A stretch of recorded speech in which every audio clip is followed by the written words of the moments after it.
family care in the 21st century. Tonight, On Call with the Prairie Doc. Good evening and welcome to On Call with the Prairie Doc. The definition of family is a bit of a moving target. You often hear members of sports teams talk about their fellow players and coaches as family.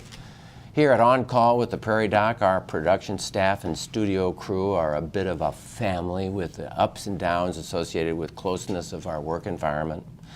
On a grander scale is the family of humankind. All of us, we're in it together. But at its core, the group most thought of when we say family are the people we're related to: mom, dad, sisters, brothers, and maybe a few select cousins thrown in there as well. The family unit is a basic building block of human society, and its care and nurturing is important to a healthy life for us all. Tonight we're joined by two men who practice family medicine, Andrew Ellsworth and Jeremy Beireis of the Avera Medical Group and the Brookings Health System right here in Brookings. Thank you both for joining us. You're welcome. Good to be here. This is going to be sort of one of those Ask Anything shows. So now think about it. We're going to be answering any questions. I challenge you. So tell us a little bit. Let's see, you've been here for a little longer than Andrew. Tell us about yourself, Jeremy. Where are you from? I'm from North Dakota originally. Grew up about 20 miles west of Grand Forks, a town called Arvilla. In town. You're a townie? We are kind of a mile out of the town. Town of 300. Yeah, so pretty small. Pretty small. Went to medical school at the University of North Dakota, did undergrad there, lived in Sioux City doing residency for 3 years, and I've been here since. 5.5 years. So what drew you to Brookings? You know, I think it was in the middle of Grand Forks and where I did residency. My wife's from Sioux City. We weren't married at the time, but that was kind of I knew it was going to be in the middle, and interviewed here, had a great group of doctors, and enjoyed my interview and some follow-up stuff. Yeah, great. And tell us about yourself, Andrew. Where are you from? I'm from Madison, South Dakota. And how many people in Madison? About 7,000. A little bit more than 300 right. or 400, I mean. Okay. And went to Augustana for undergrad in Sioux And your Falls. dad is a mortician. He is, yes. He'll love that you brought him up. Brought that up. Yeah, Bob Ellsworth in Madison, South Dakota. He's a pretty famous guy. Yeah. So let's see, we stab him, you slab him, or what is that joke? There's a bad joke. Never mind. I'm sorry. So I went to Augie for undergrad, and then USD for medical school down in Vermilion, and then went out to Boise, Idaho for residency in family medicine. And then my wife is from Laverne, Minnesota, and we wanted to get back to the area, and we decided Brookings was a great place to live and raise a family, and great partners. Yeah, so good people to work with. Yeah. And if you're from Laverne, do you say Laverne? Is it a Laverne, Minnesota? I think it's Laverne. Laverne. Laverne. A lot of R there. Yeah. Yeah, Minnesota. Minnesota, Yeah, Laverne, Minnesota. We're from this area. So family practice is what you both went into. I mean, and now, do either one of you do OB? I am doing OB. So you do OB. I used to do OB, and I don't anymore. All right. And so that means I'm delivering babies, because that made obstetrics. Right. So you're an everything there is to do kind of a doctor. The old type of guy. You don't go to the households and don't ride a buggy out to the farm yet, anymore, but almost that. Yeah. Yeah, I really am loving what I do. I love how I can, even just today, I have a baby in the morning, and in the afternoon I'm going to the nursing home and rounding. And From birth to death. From birth to death, and that's why I'm a family doc. I love taking care of families. I love the dynamics. I love how that can help me take better care of people, I feel, by knowing their background, knowing their values, and taking care of the family. So what's your take on that? I mean, you decided not to do OB because? I just felt I wasn't busy enough doing OB. We had a couple new female providers come in. I found the number of deliveries I went down, and it was I just wasn't comfortable at a certain point. So there's a time when you feel, well, let's spend a little bit more time with this concentrated. Yeah, and I kind of got to that point. And Well, I have to say, and I'll say it to you, I'm a general internist, which doesn't do OB, and we don't do peds like you guys do. But we do adult medicine. Probably my practice is geriatrics. And the three of us really constitute general practice. We take care of everything. And so it begs itself to say, come on, we're focused on family care today, but it's a broad enough subject that you should feel free to ask us about anything. And this is an ask anything kind of a program. Screening exams, common childhood illnesses, diabetes, all those things that affect your family, so that lines are open to whatever your questions take us. And as usual, we answer your questions as they are called in, so you want to hit it up soon. There will be questions that we'll have time to answer during the broadcast, and we'll continue live streaming on the internet after the show in after-hours portion of the program. So call us, please. Please call us. 1-888-376-6225, or email your questions to ask@oncalltv.org. So this is your opportunity to be part of the show. We need you. Please give us your call. Yes. Rick, did you know that it's 1-888-DRUNK call, basically? Drunk? The Doctor on Call, D-R-O-N-K, Drunk. R-N-C-A-L-L. So I don't know. So here you go. Drunk call. Make a drunk call. Just a joke. Sorry. No, that's pretty good. No, that was 2 episodes ago. We had an alcohol show. That okay. was it. Okay, All right. but that's it. Yeah. All right. So let's talk about issues of beginning of life and end of life. And one of the things that happened to me today, they asked me to speak to the Parkinson's group about advance directives. So if somebody said, summarize it in a couple sentences, Andrew, what would you say an advance directive is? First, I said Andrew. I'm sorry, Jeremy. Jeremy, tell me if you were. I would say an advance directive is while you still have all of your bearings about you, telling people what you want to happen. While you still have your noodles. Yes. Be able What to happen when you don't have that ability Capacity. to make a decision. Right. Advance the questions about: would you want CPR? Yeah. Would you want to have a feeding tube? Right. Would you Yeah. want to go on a respirator? Yeah. Those all tough those questions. things. Yeah. And it really frees the family. Because so there's not so much burden on them to think, what would Dad want? You know, that way you can just Do what Dad wanted. do what Dad wanted and feel at peace with that. You know, whether it's planning their funeral or doing their advance directive, you know, to know that's what they wanted. Yeah. You know, some of the classic cases, though, excuse me, I inhaled some of that coffee. We can talk about coffee. But the question is, some of the classic cases of do you pull a feeding tube or not occur in young people that were in car accidents, had major brain damage, or huge strokes, or unusual things that happen. And the family really struggles with that. And so I think a message that people don't hear much is we should talk to our family when we're old enough, when we're 20, about what would you want if you permanently lost your ability to know what's going on. You don't know enough to recognize your family, that members. Yeah. Would you want to be kept alive if you stopped eating and drinking with the feeding tube? I think that's the major question that we should ask. And the question of hope. I mean, a lot of people base it on, they want us to predict, am I going to wake up in 5 days? Am I going to be able to eat in 10 days? Answers we can't give them sometimes. No. I think stroke patients, the one thing I would say is that with a big stroke, a bad stroke, if you let them not eat or drink, because everything you put in their mouth, it goes down their lungs. Instead of immediately putting them on a feeding tube, leave them alone for a few days, let them dehydrate, let the edema of the brain reduce, give it their best chance. Don't hydrate the heck out of them. Don't give them IV fluids. Give them a couple, 3 days, and then you have a better idea what's going to happen. And then you know where you're at. I think in this country, we put it in too many feeding tubes. To drive the point home, I think, is the fact that you can have this conversation with your family at any age.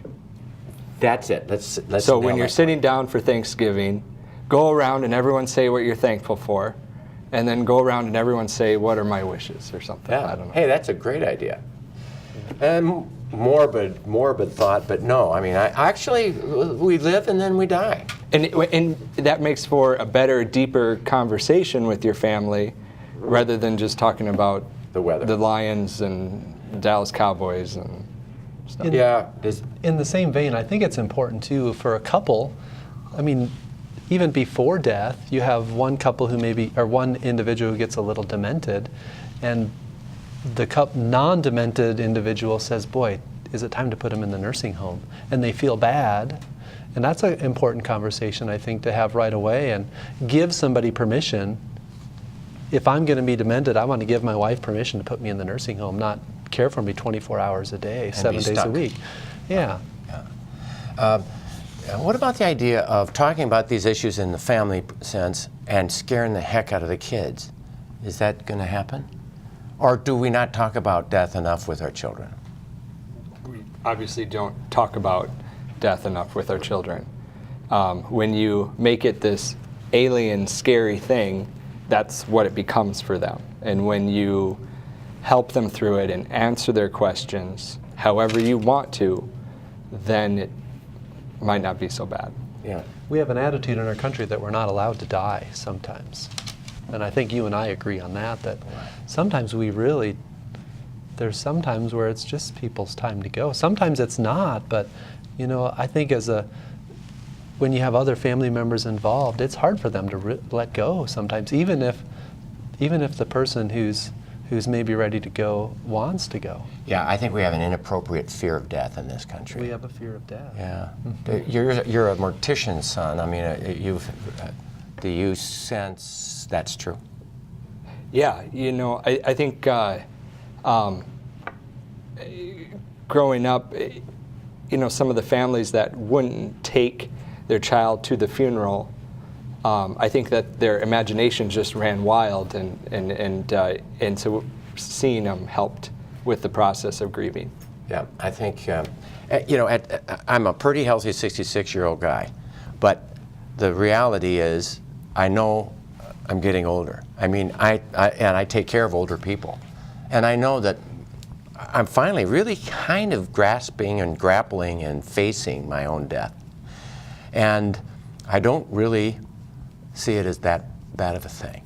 And I do see the fear of it hurting people, causing problems, bringing on trouble. Well, you thought this show was going to be on pediatrics. Yeah. Well, we can talk about pediatrics. In fact, let's do this. Okay. Vaccinations have been proven extremely beneficial for the younger generation. But did you know that vaccinating your children can save those of the older generation? As a pediatric nurse practitioner, I've been working with childhood immunizations all of my career. And after reviewing the World Health Organization information, I see the great importance it has for adults as well. Vaccinations have been estimated to have reduced about 6 million deaths worldwide. And in the U.S. alone, since vaccines have been used widely, we've got about a 99% reduction in 9 childhood illnesses. Prevnar vaccine was started in 2000 and routinely given for children, and it prevents streptococcal pneumoniae, which is pneumonia. The great thing that we've seen since the beginning of the Prevnar vaccine is that we've had a great reduction in pneumonia in adults, translated into grandparents and parents and people that are loving and holding those babies. We've decreased the number of pneumonia cases in children, and that has decreased the pneumonia cases in adults. Some children cannot be vaccinated. If you're under a year, it's too young to have that particular vaccine. There are many others that are safe, but it's not recommended for under a year, the measles vaccine. So if you're under a year, you're at risk to get measles if you're exposed. Now, if the rest of the population that can be immunized gets that vaccine, it's protecting the child who is too young. There are other instances where we can protect others by being immunized. If someone has an illness like leukemia that they cannot have a vaccine, they're protected if everyone else that is asked to get that vaccine gets it. Elderly people who are at declining health and may be at higher risk, people with cancers, they are higher risk for getting an illness, and we can protect them. The general population can protect them by getting the immunizations at the proper time. It's really been proven that the decrease in death rate and decrease in illness rate, morbidity and mortality, are reduced because of vaccines. And that translates to a lower cost for society by protecting the individual and not having the further cost of the illness. The cost of a vaccine is so much less than the cost of a hospitalization if a child or an adult needs to be hospitalized, but it also can be looked at as a savings with parents who may need to work and they're not home with their child for that week or longer when their child is ill from an illness that could have been prevented. Vaccines are very safe. In fact, they are safer than therapeutic medications that we give. So when we think about taking a medication for an ear infection for a child, that medication may cause more harm than a vaccine would cause. And yet our perception of the vaccines is skewed, and there's a lot of misinformation about how they can be dangerous. They are very safe and they are very protective. Look at smallpox being eradicated. That's the main illness we've seen that's been eradicated by vaccine. But we can get there with other illnesses if we keep our vaccination rate up.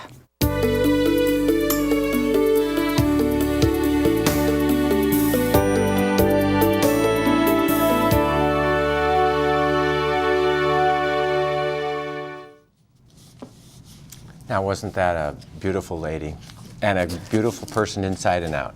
I happen to know her very well. So it's the Family Care Ask Anything show. So call us at 1-888-376-6225 or email at oncalltv.org and push the ask button. Thanks for doing that, and we appreciate your calls. All right, I did sense that we're going to say something about vaccinations. I mean, she kind of nailed most of it, didn't it? Yeah, I'm so glad she brought it up. I mean, you know, all the benefits from giving the babies the pneumonia shot and then translating that to adults. And just the last few months, they approved that pneumonia shot that we give to babies for adults. So now there's a second pneumonia shot for those over age 65. Right. I checked it out today for sure. I was at a carrier advisory committee meeting, and we were being advised by CMS, which is, you know, Medicare, the financial people. They said, we will pay for the Prevnar shot, and then a year later the Pneumovax, or the Pneumovax, and then a year later the Prevnar shot. 2 shots now for people 65 and older. So I'm pumped. They've realized the benefit. Jeremy, you agree? I think that they definitely decrease disease. Yeah. Yeah, I think that the data definitely agrees with that. Yeah. Yeah. The struggle always is, I mean, a lot of parents have fear, like Joni mentioned in her video. And, you know, I think there's no great evidence that they do cause harm, but there's lots of fear that surrounds immunizations. There's no getting around that. There's no getting around that. I would say that one of the things that we need to make sure that people hear is that we know that people are trying to do the right thing when they say, I don't want to vaccinate my child. I mean, they're doing that because they think they're doing the right thing. They're caring people, trying to make us a choice with the knowledge the information that they have. But I just have to say to them that it's misinformation. And if you look at all the literature, and I have to say I'm Mr. Cynical. I mean, I think I question everything we do in medicine, but I don't question this one. This is a very important issue. It's worth doing. Well, when I've never seen a measles case in my life, and none of the other parents in my generation have, and that's why some of them are not vaccinating against measles, because they'd never seen it before. Why give my child a little bit of pain from a shot when it's not going to do anything? But obviously that's catching up to us now with the outbreak of measles. Right. And I'll echo your thought that they're good parents who don't. Yeah. And to be honest with you, you know, I have lots of parents who don't immunize their kids, and they are very educated typically, and they do everything right, it seems like. So it's not that they don't care. It's not that they don't care at all. There's a paranoia out there. Some of it is that pharma and the medical industry have been sold a bill of goods or selling a bill of goods, and they're trying. There's a plot or something. I don't know what it is, but the truth is there's no plot. There's no. This is good medicine. Well, and when 1 in 1,000, or 1 to 2 in 1,000 will die from measles, and 3 out of 10 will have a serious complication, it's not necessarily worth the risk. Right. Granted, most will get over it, but then there's the time off work and everything. I also wanted to echo the point about family care, as far as thinking of the community as a family, and like Joni said, protecting the kid down the street who can't be immunized, and protecting the 3% that get it that aren't covered either. The first vaccine is 93% effective. Once you get your second one at age 4 to 6, it's 97% effective. And there's still 3%. So there's 3% out there that have been vaccinated that aren't covered. And they were fine before because of herd immunity, because the measles wasn't circulating around. But now that it is, we got to get the vaccination numbers up there to help protect everyone. Yeah, and the ones that I'm taking care of, the elderly. We know that the Prevnar pneumonia vaccine for kids has saved all these adults. It's just these older people or immunocompromised. Another cross-generational vaccine, family care one, would be the Tdap, the diphtheria, tetanus, and pertussis one. Tell me about it. So pertussis is whooping cough, and whooping cough is on the rise as well, and that cough can last for 6-8 weeks, and it's no fun, and babies can die from it, and they can't be vaccinated right away either. And so one way to protect the grandchildren, we recommend grandparents making sure they're updated on their Tdap shot. Oh, that's a good point. Yeah, it goes both ways, doesn't it? And you cough for 8 weeks even if you get treated. Right. That's the bad thing about pertussis. You're sick for a long time from it. We have questions. Why can't older adults get childhood vaccinations? But they can. We have now giving Prevnar, the childhood pneumonia vaccine, to adults. And a lot of those childhood immunizations, those older adults have had. Okay. MMR. I mean, if you were born before 1957, there's a good chance you've had every one of them. You've got them. You have natural immunity. Yeah, or you've had the disease. That's the other thing. That's what I mean. You have natural immunity. Natural immunity. Now they can get if they're traveling to a country somewhere where measles is endemic, they do recommend either getting tested to make sure your immunity is good or just getting a booster. Yeah. Right. But for the most part, no, we don't recommend everyone come in and get a booster for it because it's not necessary. All right. We've had great questions coming rolling in, so let's go quickly on the answers. Here's one from Alcester. The 64-year-old male caller has a cat with parasites. Please discuss the signs and symptoms of pinworm, what can be done to treat pinworm, and you also might want to talk about pregnancy and sick cats. Pinworms. I've got some close friends that they brought their kid in because they were worried about him having pinworms because he was rubbing along the carpet with his butt. At the bottom. Yeah, and so then I did the old Scotch tape test because if you have pinworms, you can have eggs on there around the anus. So I put the Scotch tape there, and then from now on, with that kid, I'm known as that's Dr. Ellsworth. He'll put Scotch tape on your butt. But the answer is, did you find pinworms? He didn't, and I didn't treat him, and he got better. But it definitely it does go around. And the main symptom, Jeremy, itchiness. I think you use CeraVe hand cream for itchy bottom and clean it if there's not pinworms, because it can get dry there and people can get over cleansing. Jeremy, any comment? I didn't call you. I was going to follow up on his story, but I don't know if I should take the time. Let's hear it. So this child's mom was telling me the story that they went in and they had the Scotch tape, and she had asked Andrew if Wyatt has pinworms, does the whole family get treated? And I joked, of course, nope, everybody needs the Scotch tape test after that. That's great. We have a caller, I don't know where it is. 64-year-old man from Sioux Falls. Caller has had measles. is traveling to an area, is likely to be exposed. Should I have a booster, measles shot? And the answer is, yeah, probably. We just answered that. Yeah, I mean, if it's an area, if they're traveling to Mitchell or Sioux Falls or Disneyland, you know, and they know they've had measles in the past, I probably wouldn't really recommend they get a booster. either. But if they're traveling to Africa or wherever, yeah, India?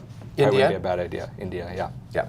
And then here's another question about when should children by age get started on vaccinations, and we've discussed that. Do you, some people spread them out. Do you believe in the schedule that the CDC has recommended, or would you spread them out? My patients all typically get it on the CDC recommended schedule. I have some that spread it out, and They want to spread it out, you say, okay. You don't fight it? I don't beat them over the head. Okay. 92-year-old man, why do my feet swell around nighttime? Good question. You know, there's a lot of reasons why that can happen. In general, compression stockings can be quite helpful, you know, avoiding salt. You know, if you don't know why, then I'd recommend seeing your doctor to get worked up. Yeah. Gravity, most Gravity likely. is the biggest part. Yeah. They say 50% is venous insufficiency, and the others are heart failure, liver failure, and kidney failure, or liver disease, kidney disease, heart disease. Yeah. Not necessarily failure. But that means see the doctor. Right. How about 3-year-old grandson has influenza A first week in January, now has slight fever, 99.2. Daughter has taken him to the hospital 3 times, and they say nothing is wrong with him. Have the docs seen this before? So, you know, influenza is not the only thing that causes a fever, and the most likely thing is that the child has a viral upper respiratory infection or a cold. And as long as he's doing okay, and they've got him assessed, and you know, they get exposed every 2 weeks to a new cold. So Yeah. Could be something else. I always make this point, though. I had a dear friend who had a bad influenza. I'm sure it was viral. Just everything, runny nose, just sick as all get out. And that's the first day or two, fever, ache all over, feel lousy, and then the next 2 weeks, the cough is the typical story. But on day 3 or 4, he got shaking chills and a fever again, right? Well, I'm just a cold. Yeah. He didn't come in. Well, it was pneumonia. Yeah, pneumonia. Yeah. So, most pneumonias are preceded by influenza or a cold, and then they get it. But giving a person an early antibiotic only gives you a higher risk of a resistant pneumonia. So don't take an antibiotic for it. It doesn't protect from pneumonias. Just be aware that day 4, 5, 6, 7, 8, if you're running shaking chills and fever, better be evaluated. This one did.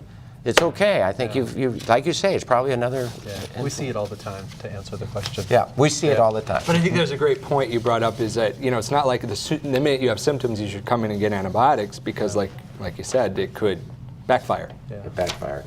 Please discuss fever in children. Is there a certain level at which I should be concerned? Does it depend on the age of the child? What's the febrile seizure? And how can I prevent them in my child? So let's talk about fever. We just talked about fever. Most of the time they're virus.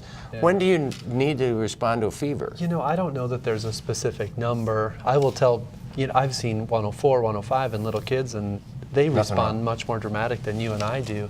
I do tell parents, though, if their child has a temp of 103, 104, it's good to have them looked at to see if they have some clear source of fever. But I think a lot of parents leave disappointed when I say they have some viral infection, and it's going to go away in 4 or 5 days. Right. Do you treat a fever with Tylenol or something to keep them from having seizures?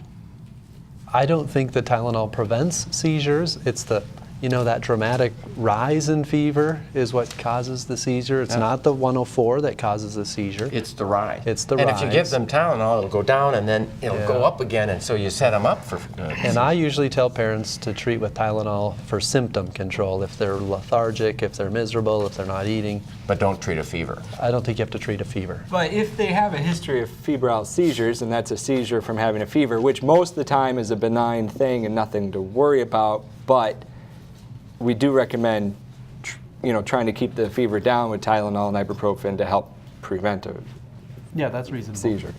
Yankton, my 6-year-old has such a stuffy nose that he's having trouble breathing, sleeping, eating. What can I do to help him? Stuffy nose, 6, month-old. Isn't that the suction bulb? That's what we did. It's not a great treatment, is it? I don't do a lot of suction bulbs. I don't tell parents to do a lot of it unless you can see it. I tell people to do lots of nasal saline drops and call it good. Okay. You know, some kids all winter long, they're just constantly congested, and their little airways are small, and it easily gets congested, and you know, you Tough do the question. best you can. Yeah, do your Do best the you best can. you can. Yeah.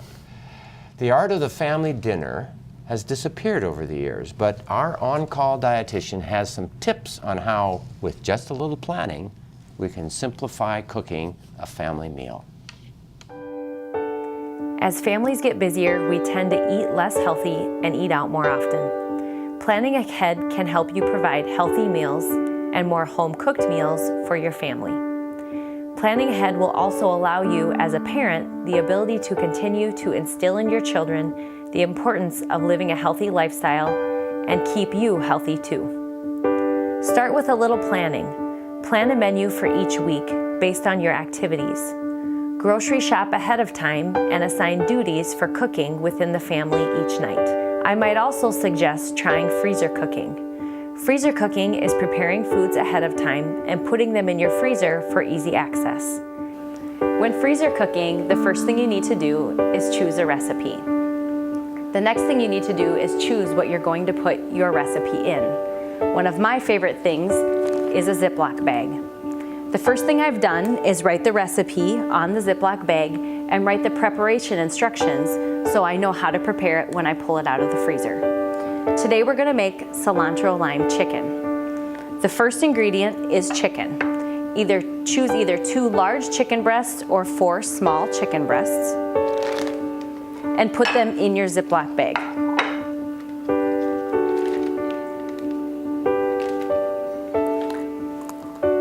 Next, add 1 onion chopped and add it right to the bag. 1 can of black beans rinsed and drained.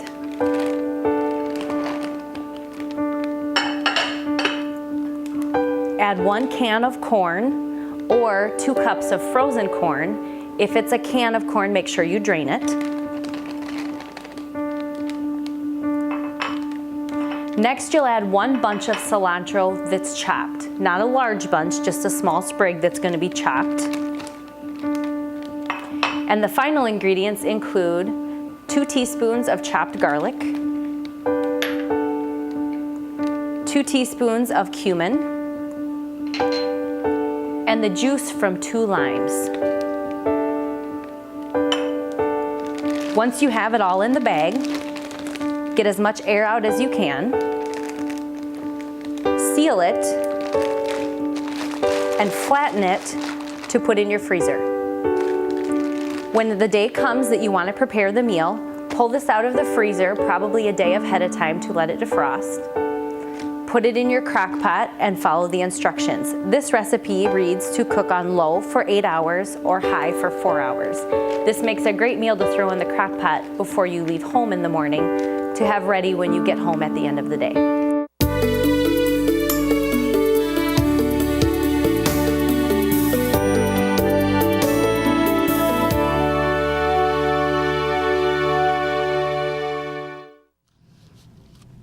Yum, Katie. Did you share that with anybody else?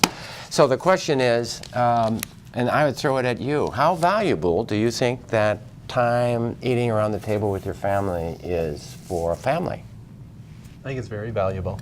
Yeah, and I think Katie hits on some of the reasons it's valuable because it's far better nutrition. You typically make better choices, but I think that's a great bonding type of time for families to kind of get away from the stress of the world. Yeah.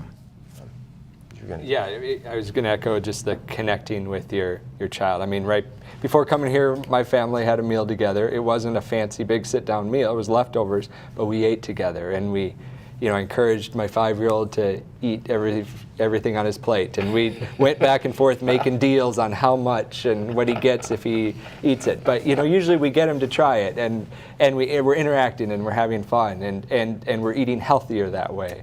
Well, I mean, there's studies that show that when families eat together, the there's a lot of mental health that comes with it. Communication time. What I fear is when they're older and they've got all these activities to go to, and making that a priority. That's what's going to become tougher, but we're going to have to do it. Well, that's it. I mean, I think that in my household, I came home late. They always waited for me. But some of the time, they're off at play practice, or they're playing this sport, or they're gone doing this. I mean, you do as good as you can do. Yeah. There's almost too much of that, though. I worry. Yeah. We're maybe too busy in our busy. lives, yeah. Yeah. There's a way to say no to. Yeah, there is. And not just the meal, but in general, making time for your family to just be together and making your house a peaceful home, rather than just chaos and the TV blaring and everything. I think it's something our society hopefully can get better at. Yeah. Via email, what is a good pH for your body to maintain your immune system in good order? Now, I'm thinking that they've been advised that certain supplements make the pH different. What's your take on that? I don't know. I think you could make arguments both ways. I mean, we know in medicine that if your pH gets too low, you struggle. If it gets too high, you struggle, and our body has mechanisms to kind of get it in the right spot. Is there any supplement, or is there any particular food, or is there anything that you can do to change your pH, or does your body really do it automatically? I think your body does most of it automatically, and some of the stuff I've read about people wanting to control their pH, it's usually done by foods that are healthy. And it's probably not the pH, it's probably the foods that are making the difference. That's my take on it. Yeah, I mean, you can go for some yogurts and live culture, bacteria yogurts and everything, and some probiotics, and to a certain degree that's fine. Yep, that's good. And we recommend it, especially after like antibiotics and going back again to unnecessary antibiotics and messing up the GI tract and yeast infections and everything else. One interesting point I got from a pediatric GI specialist was, we talk about the benefits of breastfeeding, but it's not just the milk. There's the actual, of course, bonding from breastfeeding, and the actual physically getting the bacteria from mom's breast from breastfeeding, and that getting a hold in the baby's GI tract, and that helps them become healthier too. Right. So I think your comment of bringing it to breastfeeding and a balanced diet is the right answer. I know you can raise your pH by over-breathing. You hyperventilate, and you get, because you're anxious, your pH goes up. The best way to bring it down is to go for an exercise program. If I want to do something for your pH, I would say, go exercise on a regular basis. Or use your CPAP machine if you have sleep apnea, or get checked for sleep apnea. There you go. Now, those are pH issues. Yeah. Okay, how about, does dementia tend to be hereditary? My mother's sister had severe dementia. My 77-year-old mother is showing signs of it. Also, she's aware of it, but her physician doesn't take her seriously. What can I do to help, and what treatments are available for dementia? Is it familial, and how can you prevent it? Quickly. I think a lot of it is familial. We do see it run a lot in families. What can you do to prevent it? You have to, I think, do the things you talked about, eating, exercise, and you have to really keep your mind working. Yeah, communicate with people. Yeah. Read and crosswords and...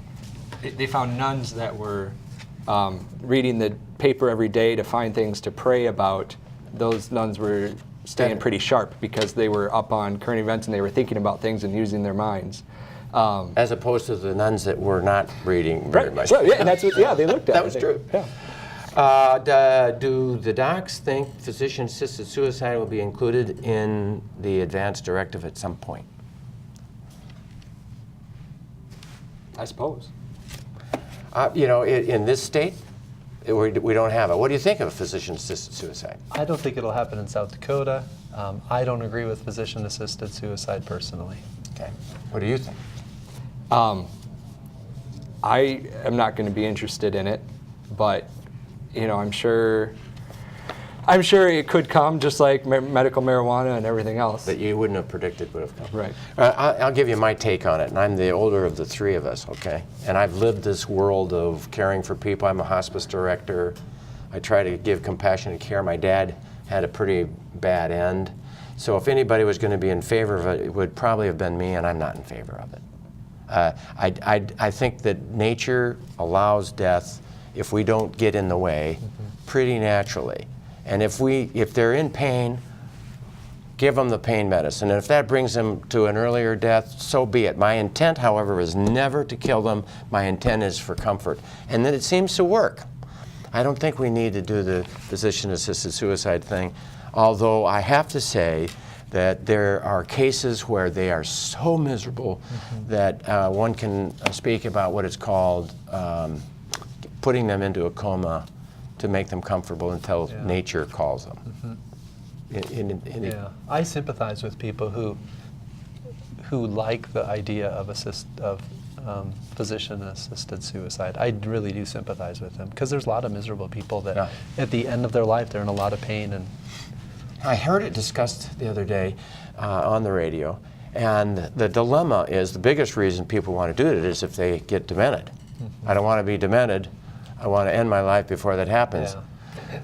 But when you're demented, your judgment is compromised. So when do you make that choice? Well, you can't. I'm starting to get demented. Well, how demented are you? Right. I think it just more importantly, knowing when to stop all these other treatments, stop the things that we're doing to them, and like you said, let nature take its course. Or right. I think nature does a really good job of letting us die when we need to die. I don't know that we need to. And who am I to be the one? So, I give you a prescription, you take it, right? Well, then they take it, they vomit half of it because they get really sick, and then they half die, and they end up, stroked from it or something. It's a sticky wicket. I'm not comfortable with it. Others may be, and I'm not compromised. I'm not going to say I'm right and they're wrong. I'm just saying, not for me yet. How about before seeing patient, do you review the chart? How often? No. Before you see the patient, do you review the chart? If it's a new patient to me, I review the chart. If it's a patient who I've seen 100 times, I don't review the chart. I often will go in and go back over my last note while I'm sitting in front of them and listening to them and talking. And I kind of do that. And unfortunately, that used to be a lot more valuable when there was more personal information in it. And I know, Rick, that you still put quite a bit of personal information, and I try to do. put. And I it's hard to find the good stuff. No, just kidding. That is the good stuff. But and I try to put some of that in too, because it's so important for connecting with the patient and knowing more than just the medical stuff about them. Yeah. There are certain limitations to reviewing the chart that we could take an hour reviewing somebody's chart. That's right. And particularly if it's my rambling note. Is that what you were trying to say to me? Just everything that they've had done. And the other area of this is, I think some people figure, well, if it's written in there, I know everything there is in their medical record, and it would, like you said, it could take me 2 weeks to read every word. So I really kind of need to touch base on my last note as a rule, and I generally do that in front of the patient. I generally dictate my note in front of the patient. I don't know if you guys don't do that. I don't dictate in front. I don't have time. I hardly dictate anymore. Okay. Do you recommend a 68-year-old? Actually, we've got 3 questions about shingles. Recommend a 68-year-old with COPD and celiac disease who had chickenpox at 14 to get shingles. How often pre-diabetic with a number between 120 and 130 should have a checkup? That's not a shingles question. We've got 3 shingles questions, but let's talk about the shingles vaccine. Okay. Do you recommend it? Chickenpox, I think it's a good idea to get it, unless you want to get shingles. Right. And it's like 50% effective. Yeah. I mean, it reduces your risk for shingles 50% and your severity by 50% if you do get it. And that's probably the key. It reduces the severity. Yeah. Because it's no fun. I've had shingles, and it's no fun. Oh, you have? Mm-hmm. It's not a perfect vaccine by any means. And typically we recommend at age 60. So I think that example was 65 or 64 or something, so I would recommend it. If they're age 50, they can get it, but we typically don't recommend it yet because it may not give them the best protection for later when the evidence showed that's when we should do it. Right. Yeah, 55-year-old with stage 3A lung cancer. Should they have both types of pneumonia vaccine shots? I would say yeah. Probably. So people with asthma should have both shots. People who've had diabetes should have both shots, whatever age, right? Yeah. You agree? Yeah, but a year apart. A year apart is the deal. Yeah. Okay. How often a pre-diabetic with 120, 130 should have a checkup? Well, I would say if somebody's pre-diabetic and they've had routine blood sugars at 130, they're diabetic. Yeah. If it's fasting, they're Right. diabetic. Well, that by 125 is the cutoff, yeah, right? 125 is that cutoff. I and think so, that's a number, isn't it? Yeah. So I would say that individual, I mean, I think they need to have one very good exam and then find out what their A1C is, find out what their risk factors are, and base your appointment schedule on those numbers. What is the hemoglobin A1C? It's a number we use to tell you what your blood sugar has been for the last 3 months, approximately. So it's an average. It's an average. For 3 months. Yeah, yeah. And it's a blood draw. It's a blood test, yeah. You get it when you come to the doctor. Yeah, if you're diabetic, usually. You know, if they've had the A1C and it shows that they're pre-diabetic, I don't think they necessarily have to come in every 3 months. No. You know, maybe 6 months, maybe 4 months, depending on where the rate has been. Are they stable, or is this a brand new thing, and do we want to keep an eye on it before it gets way out of control? Yeah. So. And I spend a fair amount of time at that point with the fact is, here is a golden opportunity to change your lifestyle. They need to aggressively change their lifestyle. Right. And some of those people are also the ones that should get sleep studies. Yeah. They should get sleep studies. The people who are having palpitations should get sleep studies. The people who have snoring and apnea should get sleep studies for sure. Sleep studies, we're not doing that enough. Hard to control hypertension. Hard to control hypertension, obesity, thick necks. Pediatrics have, this is a 70-year-old asking, have the docs noticed a decline in autism? And the caller only knows people with autism in their 20s. Do you think there's a decline in autism, an increase in autism, and do we have a clue of what causes it? I think we've probably seen an increase in autism because we look for it more. Right. And we recognize it. And we recognize it. We know what it is. Yeah, and then we have this big broad spectrum of It can be autism. kind of mild and Yeah. it can be severe. So what the Yeah. the question I would have is, do we have any clue why it occurs? Family history? We don't. We don't know. Well, there is one study I had seen that older parents increase the risk of autism. And our society is having children As at an older age. older age. So And that I've could seen be part of something it. that says fever in pregnancy increases your risk of autism. Right. So there's lots of And, yeah, and there's associations out there. Exactly. Yeah. That we can't say for sure it causes it. So what just so causes it? happens. I do know this, that huge studies have been done to look to see if it was vaccines, and the answer is no difference in groups. With or without, same amount. And It's they- not vaccine. A national autism organization put on their website, go get vaccinated for measles. And my brother loved it, and he gave them a donation because he was happy about that. That's good. 83-year-old had shingles. Does she need a shingles shot? Yep, and the answer is we said yes. If it was greater than a year ago is how we've got 30 seconds. What are the doctor's thought on diabetes medication and blood sugar management? So some people say we should spend more money on management. We you know what? We don't have time. Let's go to this. We'll be right back after this. All around town, from stores to playgrounds, babies are on the move. And there are diseases that are on the move too. And some of these spread easily.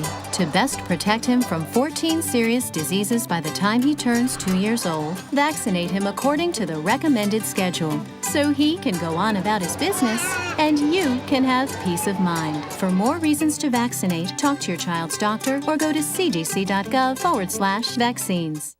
It's a cruel world out there.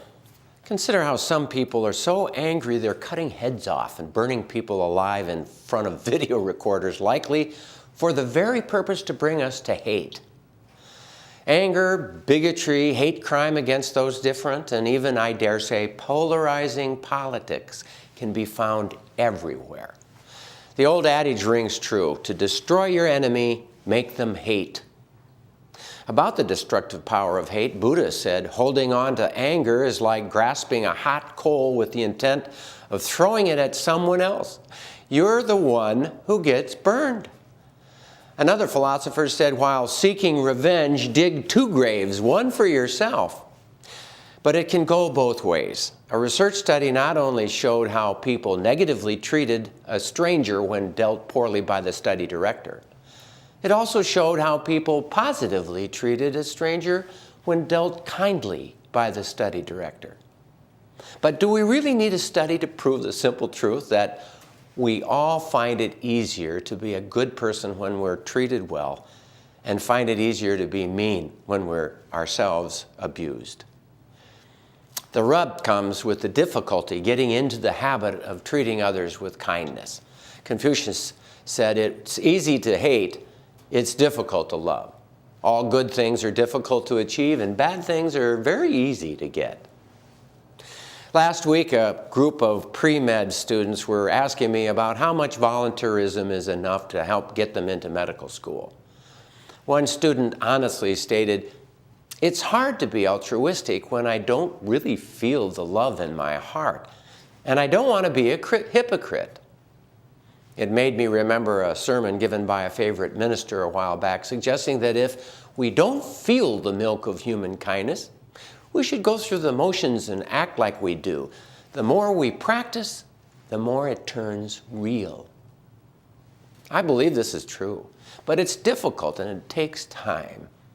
My lifetime job in the medical field as a physician has required very active listening.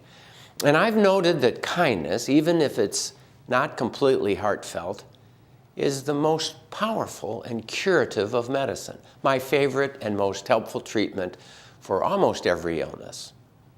Over the years, with all that practice, the caring has only turned more genuine and thus more rewarding.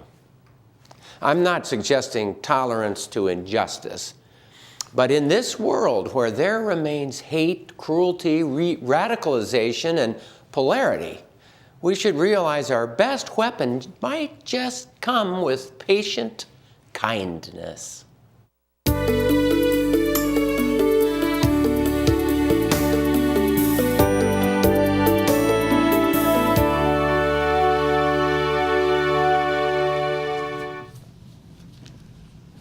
Well, this brings us quickly to the end of this evening. What a fast show. For more of this discussion and answers to the questions we didn't answer during the show, join us for After Hours by going to our website, oncalltv.org. I sincerely thank our fantastic guests tonight, Andrew Ellsworth and Jeremy Beireis of the Avera Medical Group, Brookings, and the Brookings Health System. Novelist and author of Roots, Alex Haley, describes family like this. In every conceivable manner, the family is linked to our past and a bridge to our future. And from our on-call family to yours, until next time, stay healthy out there, people.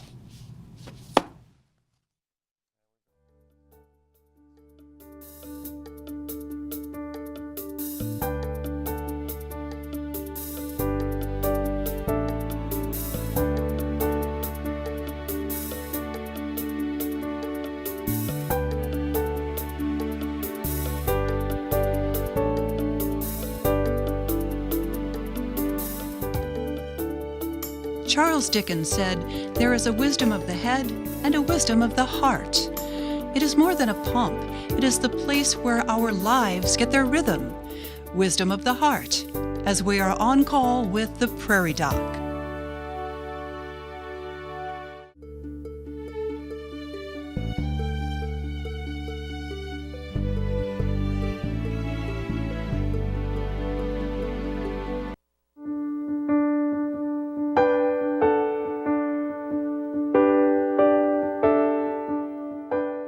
Hello and welcome to On Call After Hours, where we answer the questions we weren't able to get to during the broadcast portion of our show. All of your questions are important to us, so we want to answer them as many as we can, and there are a lot of questions, so let's go quickly. One of the main reasons people have grown leery of vaccinations is because the whole truth wasn't being told for so long about what's in vaccines.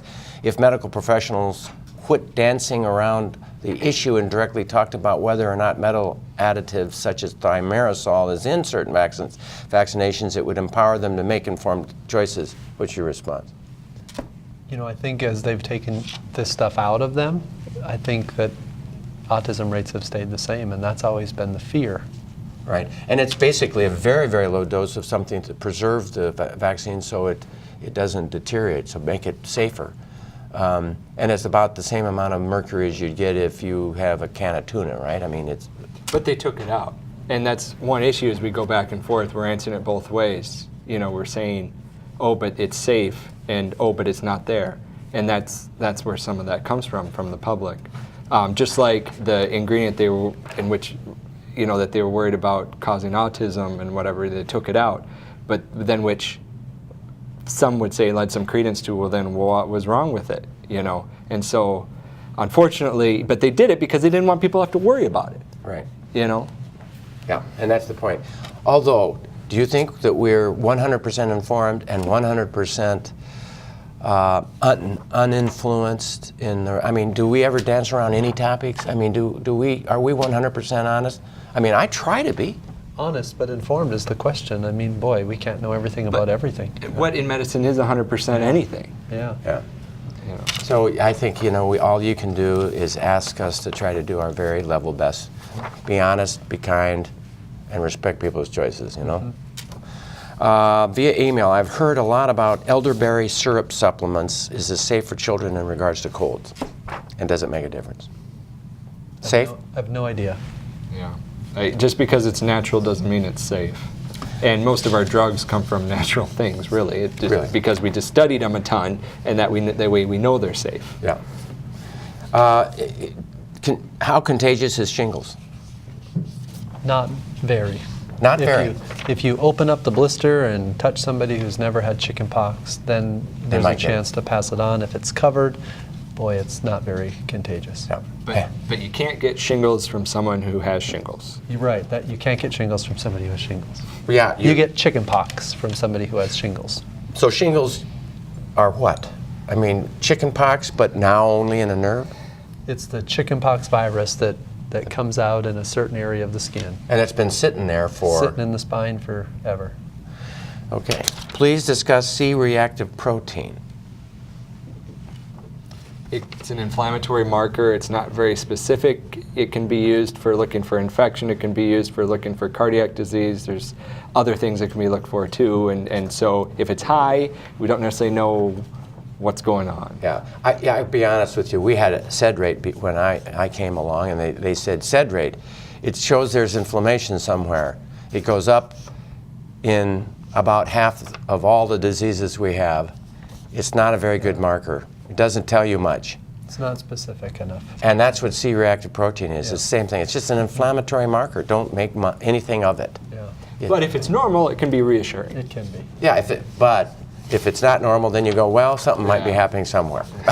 That's a normal, it's sort of like, what is it, the test that we use for pulmonary emboli? A D-dimer. When the D-dimer is normal, okay, you don't have PE. If it's elevated, well, you might, but you could have a million other things.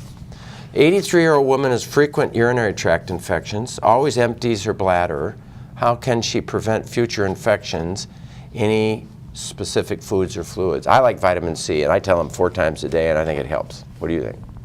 I think it's reasonable to do cranberry juice too. Oh. Yeah. I mean, there's sometimes surgical options, there's sometimes medication options, but I think you need to be tested and checked, and maybe there's a problem that's causing infection. Sure. 81-year-old daughter has malignant hypothermia. What's that? 81-year-old? 81-year-old daughter has malignant hypothermia. What is it? Well, it might be malignant hyperthermia, but it says hypothermia. Yeah, but I think it's malignant hyperthermia. That's what it is. A person who goes to anesthesia and their temperature. It's too high. So you got to be careful going to anesthesia. Yeah. That's the key. Anything else to know about that? Malignant hyperthermia. Pancreatic cancer survivor, healthy sisters dying, having something. Likelihood of children of getting cancer to watch for. So that's the question. Cancer history, cancer of the pancreas history, does that mean there's a risk of cancer? Yeah, I mean, that's the fascinating thing in medicine over the next several years will be being able to test for some of these genetic causes of cancer that run in families. And we can do some of those tests now based on the history, and we're going to be doing a ton more in a short amount of time. Right, the genetics. For example, the genetics for prostate cancer. So you do prostate testing, it's abnormal. Do we worry about this cancer? There's a low-grade cancer in your case. Do the genetic test, they're thinking this is right around the corner, it's not here yet, but not ready for prime time. Yeah. But then you go, no, this is this smoldering kind of cancer probably in your family. You're likely not to have the bad kind. Yeah. Let's just leave your prostate where it is. Sure. But there's plenty of cancer that has nothing to do with your genes either. So. Right. Yeah, so the answer to that is maybe, maybe not. Yeah. Maybe you have to be married, maybe you don't. Boy, doctor, you're so wishy-washy. Yeah, I know. Dr. Rick, which is more infectious, measles or Ebola virus? And what is the difference between an airborne infection and a bloodborne infection?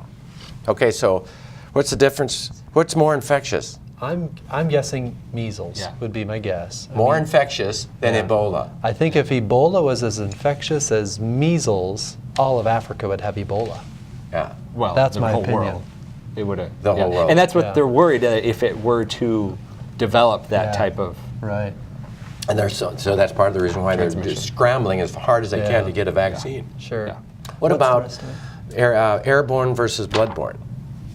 Well, when you get in respiratory by breathing it in, whether someone coughs on you or it's hanging in the air or it's on a surface, and like measles, it can be you can leave the room and 2 hours later someone can get it. Whereas blood, where you need to be in contact with the blood. fluid, like HIV or hepatitis Or something Ebola. like that. Or Ebola. Yeah, see, so measles, airborne, Yeah. Ebola, bloodborne. Yeah. When should a COPD patient slow down and possibly enter hospice? Patient enjoying life, walking, but how much longer will this last until it goes downhill? Ooh. It's hard to say. Do it while you can. Walk as much as you I would say can. walk as much as you can, enjoy life as much as you can, stay as active as you can, and your lungs will hang in as long as they can. I think when it looks like you need to be on a respirator shortly, Yeah, that might be the hospice call. sure. I do think that there's a time when a person who has COPD and is really compromised, but still active and doing fine, don't need to say hospice, but they can make an advance directive that says, I don't want to be intubated. Yeah. That might be what I would do. Nursing home care would like the doctors to address how middle-class families are supposed to afford elderly care, nursing home care. Yeah, I mean, of course, you can get into insurance and everything else, but It's difficult. Yeah. It's difficult financially for caring for an elderly person. Yeah. It really is. I will give you my answer. My mom used up all the savings that she had. Yeah.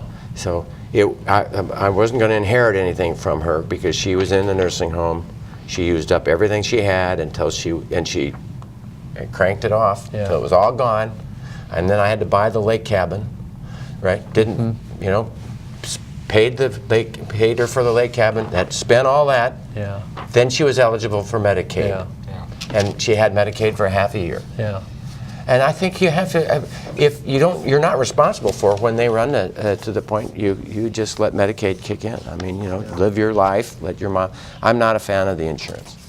Not a fan of the insurance. How about what can the 87-year-old caller do about restless leg syndrome?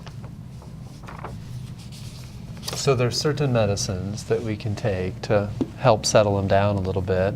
I think I've found people that are more active seem to have less trouble with restless legs.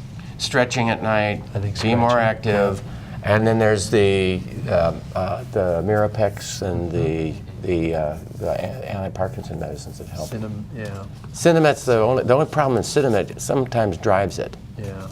It's a tough one. Yeah. Would docs talk about celiac in newborn babies? Great-granddaughter is having issues. my baby girl had some issues, and we tried you got to try the milk-free for a while and dairy-free, and maybe even try and then they grow out of it, and it probably wasn't celiac or anything maybe it was just colic, who knows. But when you're in that position, sometimes you do everything you can, and if it seems to help, you do it. But She grew out of it. yeah. I mean, the irritable gut, some little kids get irritable gut, don't they? What do you suggest for irritable gut? Do you give them molasses or No, milk-free, I don't do or a you lot go of through a it. series of things? Patience and earplugs and warm packs to the belly and lots of comfort. It's hard. It's hard. That's a hard one. What do these physicians think of steroids for children with asthma, and do we need to worry about side effects? Well, we try to minimize it as much as we can, but if they're in an episode where they're having trouble breathing, they need the steroids to help save their life. Right. Go inhaled as much as you can. Yeah.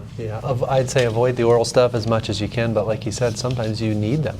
Or they're dead. You need to breathe. Or, yeah. There's a nice thing about breathing. You know? And then get off of them. And then get off of them. Yeah. Parkinson's disease, 5 years ago, came down with it. No symptoms yet, but what can I expect? It varies. My answer to that is some people do very poorly. I mean, over time. Some level off. Yeah. But the best they do are the exercisers. Yeah. Right, yeah. I was going to say. Right. You know, people, it's a movement disorder. Yeah. Get moving and stay moving. Therapy. Yeah, use it or lose it. But if it gets bad, you can expect that short shuffling gait. You can expect to lean forward a little bit more. You can expect some tremor, some forgetfulness potentially. All possible. It depends upon the person. Yeah, it really does. Yeah, it can change. Well, and let me put it this way. And then we're all going to die. Yeah. So there you have it. What do we expect at the end of our life? It's going to happen. Advice on signing up for health insurance. He's got pain in his foot and can't see a doctor without insurance. That's what the new health exchange is for, I guess. It's supposed to help, yeah. Yeah. So I'd say, log on to the government website and look at the best options for you and get it. And go ahead and, get it if you can. Yeah, we should all encourage people to do it. What causes nighttime sweating early in the night? There could be many reasons. Sometimes scary reasons, sometimes nothing. I mean, so is it a blood cancer, or is it hot flashes? Is it menopause? Is it, a low-grade fever from tuberculosis or from a little nail infection? Or is your room too hot? Or it could be a lot. I'm old enough to have had all the childhood diseases. Since children have been getting the shots for 60 years without widespread problems, isn't that proof enough that they're safe? I think that's really true. There's a lot of proof that it's safe, and I think she's just saying, isn't the fact that they've been getting shot for 60 years? Think about all of the improvements. I think the studies show a great improvement. Why are family and friends hesitant or avoid spending just a few minutes with old friend or old relatives? I want to go back one more time with this, because that's the problem with my generation, is that we didn't see the floors of kids with polio and the neighbor children and other people with paralysis, and we didn't see all the measles and the deaf, dumb, and blindness that came, and it's kind of taken over the show, isn't he? He has. I mean, that's right. Hammy though.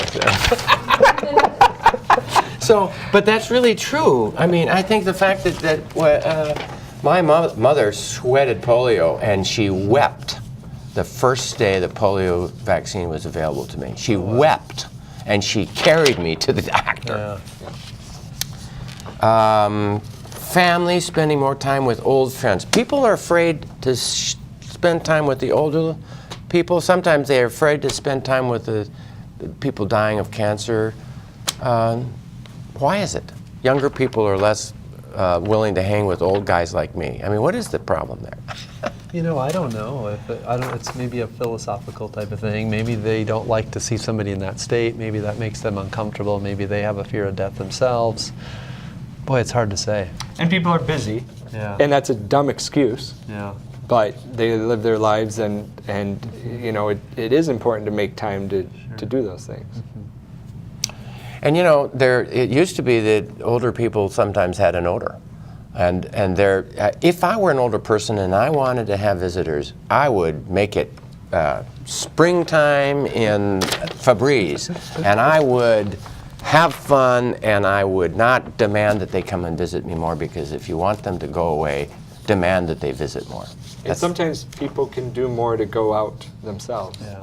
And interact with other people. There's a ton of people at our community life center and our community, what is it, they have activities at the community, at the, I've forgotten it, but there's it's that, it used to, right next to the library downtown. There's tons of activity going on in this town. Senior citizen Activity center, yeah. Senior activity center. 75-year-old got vaccinated when she was a young child, and is the vaccine still good? Depends upon what kind of vaccines. Yeah, but there's a good chance it probably has some efficacy. But there's a chance it could be. They could use it some more. I mean, generally, we're anyone born before 1957, we're not recommending you need to worry or think about getting a new MMR vaccine anyway for measles. Okay. So. 57? I'm trying to decide if an 88-year-old woman should get the shingles shot. One doc has advised a blood test first to check the immunity to shingles before going ahead with a shot. Is that what should be done? Are you checking shingles vaccine immunity? Shingles immunity? I'm not. Just give it. I'm just giving it. Yeah. Yeah, I don't check anything. No. I'm recommending it for people 60, actually 65 or older. Yeah. It's a little spendy. Most insurances are now covering it. Yeah. When I had it, I had to pay the whole thing. Yeah. And then they cover it, I think, a month after I had it. How come insurance won't pay for shingles vaccine? But it will. It depends upon the insurance, though.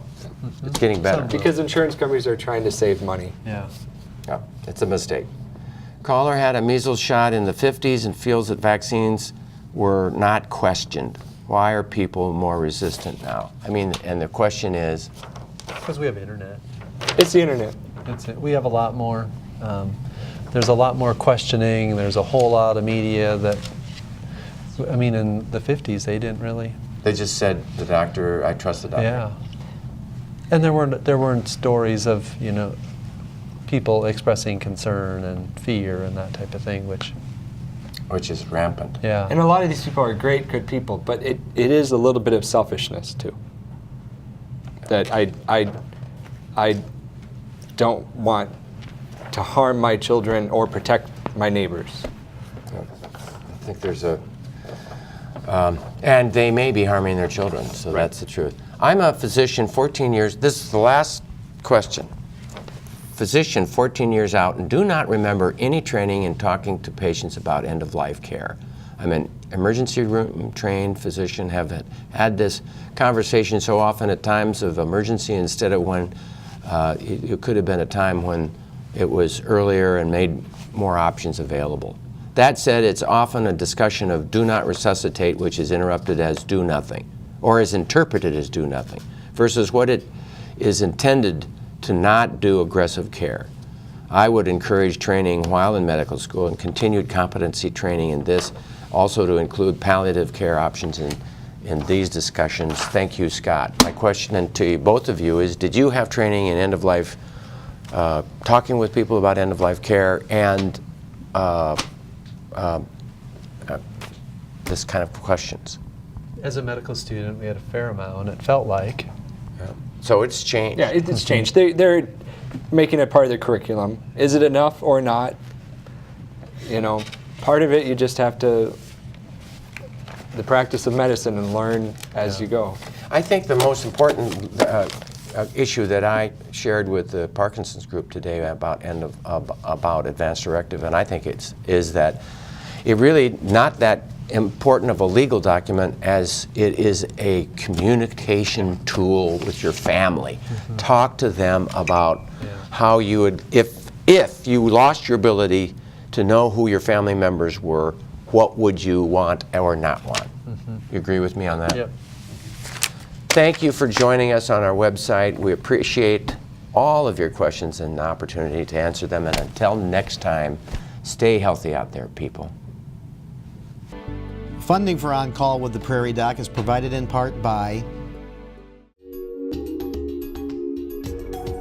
Avera is a proud sponsor of On Call on South Dakota Public Broadcasting.